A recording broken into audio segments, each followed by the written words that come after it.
Uttarakhand express में आप सभी का बहुत स्वागत है। मैं हूं आपके साथ में अमनदीप। खबरों की शुरुआत करते हैं। UK triple SC paper case में सीएम धामी ने कहा है कि सरकार की मंशा एकदम साफ है और नकल में शामिल एक भी व्यक्ति नहीं बचेगा। सीएम ने यह भी कहा कि सरकार को किसी भी जांच से कोई परहेज नहीं है और सरकार छात्र हित में सीबीआई जांच कराने को भी तैयार है। मुख्यमंत्री ने कहा कि जब तक जिंदा हूं, एक एक छात्र को न्याय दिलाकर रहूंगा। यूके ट्रिपल एससी मामले को लेकर मुख्यमंत्री पुष्कर सिंह धामी ने साफ कर दिया है कि सरकार किसी भी तरह की जांच कराने के लिए तैयार है, बशर्ते जो एसआईटी की जांच सरकार ने बिठाई है उसका भी संज्ञान लिया जाए। सर, अभी भी छात्र सड़कों पर हैं, क्या कुछ कहना? देखिए, हमारी मंशा बिल्कुल साफ है। हम छात्रों के हित में हमने सभी निर्णय पहले भी लिए हैं और आगे भी सभी निर्णय लेंगे। हम किसी भी कीमत पर छात्रों के हितों के साथ कोई समझौता नहीं करने वाले हैं। जो भी नकल माफिया हैं, जिन्होंने भी इस परीक्षा पर डेंट करने का प्रयास किया, उसकी भी जांच करेंगे और छात्रों को अहित न हो, छात्रों के मन में किसी प्रकार का अविश्वास उनको रखने की आवश्यकता नहीं है। हमने पहले भी उनके हितों के लिए ही काम किया है, लगातार भर्तियां की हैं, 25,000 भर्तियां इसका प्रत्यक्ष प्रमाण है और आगे भी हमारी स्पष्ट मंशा है। हम सभी भर्तियों को खुला रखना चाहते हैं और कहीं से भी, क्योंकि जांच चल रही है, जांच में अगर कोई अनियमितता पाई जाती है, जिस जांच की भी आवश्यकता होगी, हम जांच करेंगे। सर, आज आपका कड़ा अंदाज भी देखने को मिला। आपने कहा कि जब तक जिंदा हूं तब तक किसी का हित नहीं होने दिया। निश्चित रूप से मैंने देखिए नकल का कानून लाया हूँ। मैं छात्रों के बीच में, युवाओं के बीच में, नौजवानों के बीच में लंबे समय तक मैंने काम किया है और मैं भी एक सामान्य परिस्थिति में पैदा होकर मुझे ये सब अनुभव मिले। मैंने देखा है जीवन में कितनी चुनौतियाँ होती हैं। इसलिए नौजवानों के लिए, छात्रों के लिए, गरीब माता पिता के बेटे बेटियों के लिए अगर कहीं पर भी कोई भी गड़बड़ करने का प्रयास किया जाएगा, कोई भी उनकी योग्यता, प्रतिभा, क्षमता के साथ कोई अन्याय करने का प्रयास होगा, तो मैंने कहा है कि मेरे जीते जी कभी जो है मैं ये नहीं होने दूंगा। सर, आपने कहा कि प्रोपेगेंडा इसको सेट किया जा रहा है। देखिए, अभी आप सबके बीच में ही प्रश्न आए हैं कि आखिर कुछ ही लोगों को ये प्रश्न पत्र क्यों मिलते हैं। हम इसका पूरा प्रभाव देख रहे हैं कि क्या इसके कारण से कुछ अन्य लोग भी इफेक्ट हुए हैं क्या, आखिर होना क्या चाहिए था। उसके बाद अगर कोई से क्वेश्चन कुछ मिल गए हैं, उसकी जानकारी दी जानी चाहिए। इन सब पर पुलिस जांच कर रही है। एसआईटी की जांच के बाद सब स्पष्ट हो जाएगा। Thank you sir. तो मुख्यमंत्री पुष्कर सिंह धामी ने स्पष्ट तौर पर ये बात कही है कि एक प्रोपेगेंडा चलाकर सरकार को बदनाम करने की कोशिश की जा रही है।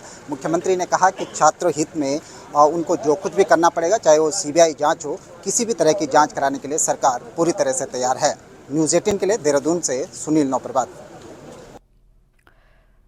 देहरादून से खबर है, जहां पर पिछले रविवार को हुए यूके ट्रिपल एससी के एग्जाम के कुछ प्रश्न एग्जामिनेशन सेंटर से बाहर आने के मामले में आंदोलनरत स्टूडेंट सीबीआई जांच की मांग पर अड़े हैं।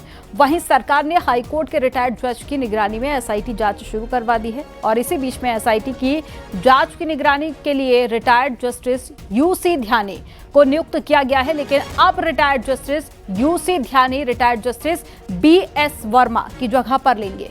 दरअसल पहले जस्टिस वर्मा को नियुक्त किया गया था। माना जा रहा है कि रिटायर्ड जस्टिस वर्मा की जगह पर जस्टिस यूसी ध्यानी की नियुक्ति होगी। आंदोलनरत स्टूडेंट्स की निगरानी, नाराजगी को दूर करने की दिशा में यह कदम उठाया गया है।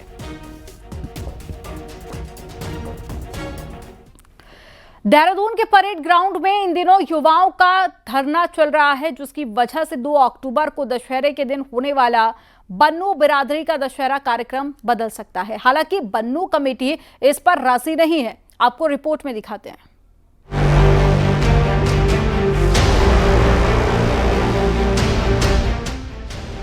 हर साल दशहरे पर होने वाला बन्नू कमेटी का दशहरा कार्यक्रम सुर्खियों में रहता है। महीने भर से चल रहे कार्यक्रम की तैयारियों में बाहरी राज्यों के कलाकार आकर रावण के पुतलों से लेकर लंका बनाने की तैयारी करते हैं। इस बार भी परेड ग्राउंड में दशहरा कार्यक्रम की तैयारियां जोरों पर हैं। लेकिन पिछले कुछ दिनों से UK triple SC paper case के चलते परेड ग्राउंड के आसपास युवाओं का जमावड़ा लगा है। सड़कों पर बैठे इन युवाओं के चलते कार्यक्रम स्थल के आसपास होने वाले कार्यक्रम को लेकर संकट न आ जाए, इसलिए प्रशासन परेड ग्राउंड से रावण के पुतलों को शिफ्ट करने पर मंथन कर रहा है। हालांकि इसमें दिक्कत यह है कि 100 फीट से भी ज्यादा लंबे इन पुतलों को अचानक से कहां ले जाया जाए। रावण तो आप देख ही रहे हैं, उनकी लेंथ देख रहे हैं, 121 फीट का रावण है ये तो जहां जैसे लेटे में बना है वहीं पर ही खड़ा होगा। ये ऐसे जरा सा भी हम इधर उधर हिलाएंगे तो ये टूट जाएगा। और जो इनका प्रोटेस्ट चल रहा है वो अपनी जगह ठीक है, बाकी प्रशासन की जिम्मेदारी है, प्रशासन देखेगा कैसे इस चीज़ को मैनेज करते हैं। 4 दिन बाद दशहरा है तो इतने कम समय में शिफ्ट करने में तकनीकी दिक्कतें भी बताई जा रही हैं। शिफ्टिंग के बारे में तो आप देख ही रहे हैं कि रावण की जो लंबाई है और जिस तरीके से वो बना है उसको यहाँ से उठाना जो है असंभव है, वो यहीं पर ही खड़ा किया जाएगा। और शिफ्टिंग का मैं नहीं समझता कि कोई ऐसा प्रारूप अभी तक प्रशासन ने हमारे सामने नहीं रखा है, और अब कोई संभावनाएं उसकी हैं भी नहीं और संभव भी नहीं है अभी। अब रावण के पुतले शिफ्ट होंगे या कार्यक्रम में तब्दीली होगी, ये सोमवार तक साफ हो जाएगा। या फिर युवाओं का प्रोटेस्ट इसी तरह से चला तो चांसेस इसके भी प्रबल है कि कार्यक्रम स्थल पर वीआईपी की मौजूदगी में बदलाव हो। न्यूज़ 18 के लिए देहरादून से भारती सकलानी उनियाल की रिपोर्ट। देहरादून के परेड ग्राउंड में होने वाले दशहरा कार्यक्रम को लेकर बन्नू कमेटी के लोगों ने यूके SSSC पेपर मामले को लेकर प्रोटेस्ट कर रहे युवाओं से बातचीत की। उन्होंने अपने प्रोटेस्ट को दशहरे के दिन कहीं और शिफ्ट करने की युवाओं से मांग की। हालांकि युवाओं का साफ कहना है कि वे इस जगह से नहीं हिलने वाले, लेकिन दशहरे के कार्यक्रम में वे कोई व्यवधान नहीं करेंगे। बीच की रणनीति निकालने को लेकर सोमवार को दोपहर 12 बजे एक बार फिर से दोनों पक्षों के बीच में बातचीत होगी। यकीनन ये भी एक हमारे इस भरोसे को और मजबूत करने आए हैं कि सरकार सुनेगी कि सीबीआई मांग हो। और उसके साथ एक प्रमुख कार्यक्रम जो बन्नू रामलीला समिति बहुत वर्षों से, मुझे तो शायद मैं तो वर्ष भी उतने नहीं हुए जितने वर्षों से ये करवा रहे हैं कार्यक्रम। प्रोटेस्ट जो है आपका 2 दिन के लिए आप दूसरी जगह शिफ्ट कर सकते हैं, तो उन्होंने कहा आग्रह उन्होंने भी किया कि नहीं ऐसा हम नहीं कर सकते। और बाकी कल सवेरे 12 बजे का एक समय रखा है कि इस चीज़ को हम कैसे तरीके से हम सिस्टम से करें कि आपको भी कोई परेशानी ना हो, जो प्रोटेस्ट कर रहे हैं हम लोग, हमें भी कोई परेशानी ना हो। मुख्यमंत्री पुष्कर सिंह धामी नैनीताल दौरे पर रहे और इस दौरान सीएम धामी विद्या भारती के अखिल भारतीय शिक्षा संस्थान पहुंचे और राज्य भर के छात्र छात्राओं को प्रतिभा सम्मान दिया। इससे पहले सीएम धामी ने स्वच्छ गंगा मिशन के तहत इन छात्रों को स्वच्छता की शपथ दिलाई और कहा कि अपने आसपास साफ रखें ताकि पर्यावरण को बचाया जा सके। वहीं मुख्यमंत्री धामी ने ई-लाइब्रेरी का उद्घाटन किया और प्रधानमंत्री की मन की बात कार्यक्रम और स्कूली बच्चों के साथ मन की बात को सुना। राज्य भर से आए 100 छात्रों को पुरस्कार देने के बाद में सीएम धामी ने कहा कि विद्या भारती देश भर में शिक्षा के लिए काम कर रहा है और एक विश्वविद्यालय बनाने की कल्पना राज्य में की है, जिसको जल्द पूरा किया जाएगा। विद्या भारती बहुत अच्छे संस्कार, देशभक्ति हमारे बच्चों में लगातार रोपित करने का काम कर रहा है। लगातार उनके के जो बच्चों के अंदर शिक्षा, संस्कार, उनका आचार व्यवहार, इन सब में कैसे वो जीवन के आने वाले समय में आगे बढ़ें, वो सब विद्या भारती के जो हमारे विद्यालय हैं उनमें भली भांति उनको सिखाने का काम होता है, शिक्षा देने का काम होता है। और आज यहाँ पर जिन भैया बहनों को सम्मानित किया गया है, उनको पुरस्कृत किया गया है, निश्चित रूप से उनके आगे आने वाले जीवन के उन सभी का प्रोत्साहन करेगा, उनको प्रेरणा देगा। हरिद्वार के लक्सर में प्रशासन ने सरकारी जमीन पर बने अवैध निर्माण को ध्वस्त कर दिया। लातपुर गांव पहुंची प्रशासन की टीम ने बुलडोजर से अवैध निर्माण को ध्वस्त कर दिया। ग्राम पंचायत के तालाब और सार्वजनिक रास्ते पर 9 लोगों के द्वारा अवैध निर्माण करने का मामला कोर्ट में चल रहा था। हाई कोर्ट से मिले आदेश के बाद में प्रशासन ने सरकारी जमीन को कब्जा मुक्त कराया। कला में नॉर्मल एक्सरसाइज भी हुई थी, तो उसका डिसीजन आ गया था। उसमें टोटल 9 लोग थे, तो 9 लोगों को आज जो है बेदखल किया गया। इसमें पूरी पुलिस प्रशासन की टीम आ गई। उधम सिंह नगर में रुद्रपुर के सरदार भगत सिंह पीजी कॉलेज में फायरिंग के आरोपी गगन रतनपुरिया पुलिस एनकाउंटर में घायल हो गया। आरोप है कि गगन ने पुलिस टीम पर फायरिंग करने की कोशिश की और पुलिस की जवाबी कार्रवाई में आरोपी के पैर में गोली लगी। घायल आरोपी को इलाज के लिए अस्पताल में भर्ती कराया गया, जबकि पुलिस ने मामले से जुड़े 3 और आरोपियों को भी गिरफ्तार कर लिया। आपको बता दें कि 24 सितंबर को रुद्रपुर में छात्र संघ चुनाव के नामांकन वाले दिन 2 गुट आमने सामने आ गए थे और धक्का मुक्की, गाली गलौच और फायरिंग भी हुई थी।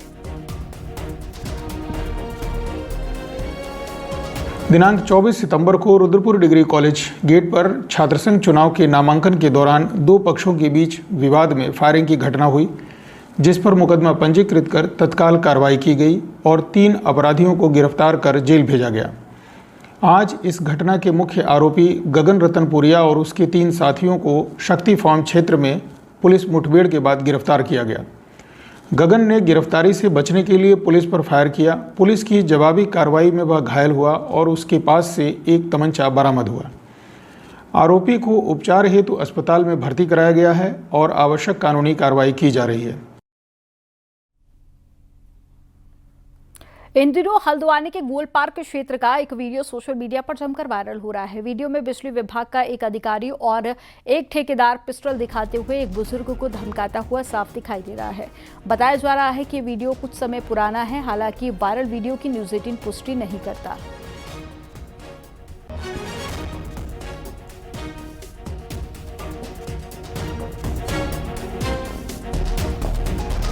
उत्तरकाशी में 18 सितंबर से गायब चल रहे पत्रकार राजीव प्रताप का शव आज सुबह जोशियाड़ा झील के पास में मिला और शव को एनडीआरएफ ने झील से बाहर निकाला। वहीं परिजनों ने पत्रकार राजीव प्रताप की हत्या की आशंका जताई।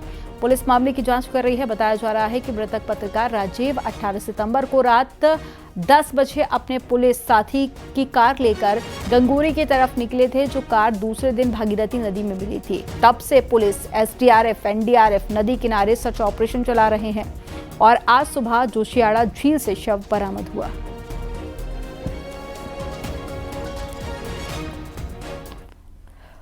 कुमाऊं विश्वविद्यालय में कल यानी कि सोमवार को छात्र महासंघ का चुनाव होना है, जिसके लिए एबीवीपी और एनएसयूआई की साख दांव पर लगी हुई है। कुमाऊं विश्वविद्यालय के भवन में सुबह 11 बजे से चुनाव शुरू होगा, जिसके लिए सभी महाविद्यालयों के क्यूआर यानी कि विश्वविद्यालय प्रतिनिधि वोट करेंगे।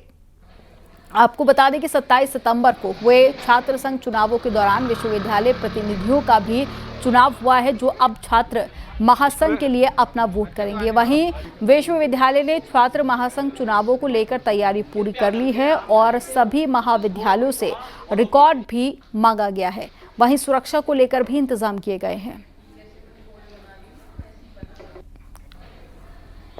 हमने सभी इसके अलावा जो आवश्यकताएं हैं, जो प्रमाण पत्र इन विश्वविद्यालय प्रतिनिधियों को लाने हैं, जिसके आधार पर वो महासंघ के चुनाव में प्रतिभा कर पाएंगे, ये ऑलरेडी हम सभी महाविद्यालयों को प्रेषित कर चुके हैं और इवन विद्यार्थियों को भी जो वहाँ विश्वविद्यालय प्रतिनिधि के प्रत्याशी हैं उनको भी प्रेषित कर चुके हैं। और हमें उम्मीद है कि हम 29 तारीख को महासंघ का चुनाव भी बहुत ही शांतिपूर्ण माहौल में संपन्न करा पाएंगे। 2022 का चुनाव हाईटेक ऑफिस से लड़ने का सपना देखने वाली बीजेपी अब 2027 का चुनाव भी किराए के मकान से लड़ने जा रही है। बलवीर रोड स्थित बीजेपी हेडक्वार्टर को तोड़ा जाएगा और नए निर्माण के चलते फिलहाल किराए के ऑफिस से पार्टी का संचालन होगा।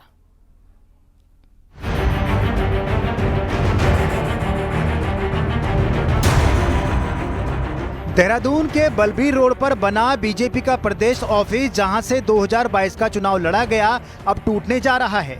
पार्टी इस दफ्तर का विस्तार करके 5 बीघा जमीन पर 4 मंजिला हाईटेक दफ्तर बनाने की तैयारी कर रही है।